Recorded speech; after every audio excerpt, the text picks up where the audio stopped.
নবম জাতীয় pay scale আগামী ১ জুলাই থেকে বাস্তবায়নের ঘোষণা দিয়েছে সরকার। সব ঠিক থাকলে আগামী মাসের জুলাইয়ের মাঝামাঝি সময়ে এ সংক্রান্ত গ্যাজেট জারি হতে পারে। এবার গ্রেড ভেদে কর্মচারীদের বেতন ১৩০% পর্যন্ত বাড়ানোর বিষয়টি পর্যালোচনায় রয়েছে বলে সংশ্লিষ্ট সূত্রে জানা গেছে, যদিও এ বিষয়ে এখনও আনুষ্ঠানিকভাবে কোনো তথ্য জানানো হয়নি।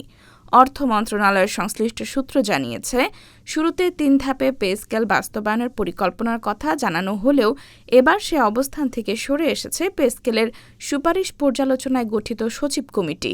২ ধাপে এটি বাস্তবায়নের পরিকল্পনার কথা জানিয়েছে সংশ্লিষ্টরা।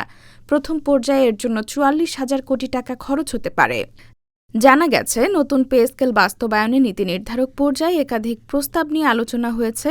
সরকারি হিসাবরক্ষণ পদ্ধতি বা IBAS প্লাসে জটিলতা সৃষ্টি না করতে একবারেই মূল বেতন কার্যকর করা যৌক্তিক মনে করছে অর্থ বিভাগ।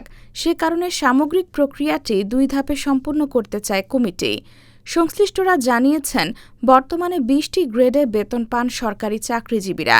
এর মধ্যে ১ থেকে ১০ নম্বর গ্রেডে প্রায় ১০০% বেতন বৃদ্ধির বিষয়টি পর্যালোচনায় আছে।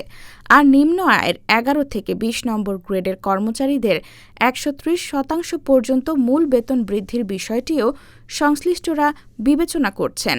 ২০২৬-২৭ অর্থ বছরের প্রস্তাবিত বাজেটে অর্থমন্ত্রী আমির খসরু মাহমুদ চৌধুরী পে স্কেলের ঘোষণা দিয়েছিলেন। এজন্য প্রাথমিকভাবে ৪৪,০০০ কোটি টাকা ব্যয় হতে পারে। নেট পাবলিক সার্ভিস খাতে বরাদ্দ বৃদ্ধির মাধ্যমে এ অর্থের সংস্থান করা হতে পারে। পে কমিশনের সুপারিশ অনুযায়ী মূল বেতনে ১০০ থেকে ১৪২% পর্যন্ত বৃদ্ধিসহ আনুষাঙ্গিক সুযোগ সুবিধাও বাড়ানোর কথা বলা হয়েছিল। জানা গেছে, ২ ধাপে নবম জাতীয় পে স্কেল বাস্তবায়ন করতে পারে সরকার। এর মধ্যে জুলাই থেকেই মূল বেতন পে স্কেল কার্যকর করার সম্ভাবনা রয়েছে। সেজন্য চলতি সপ্তাহে পে কমিশনের সুপারিশ মূল্যায়ন ও বাস্তবায়নের রোডম্যাপ অর্থ মন্ত্রণালয়ে জমা দেওয়া হতে পারে।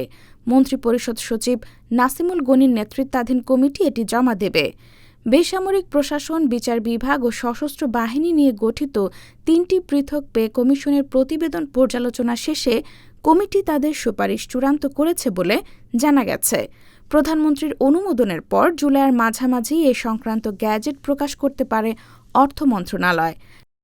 নাম অপ্রকাশিত রাখার শর্তে অর্থ মন্ত্রণালয়ের শীর্ষ এক কর্মকর্তা রবিবার দ্য ডেইলি ক্যাম্পাসকে বলেন, জটিলতা এড়াতে এবং কর্মচারীদের দাবির বিষয়টি বিবেচনায় নিয়ে নতুন পে স্কেল ২ ধাপে কার্যকরের সুপারিশ করতে যাচ্ছে সচিব কমিটি।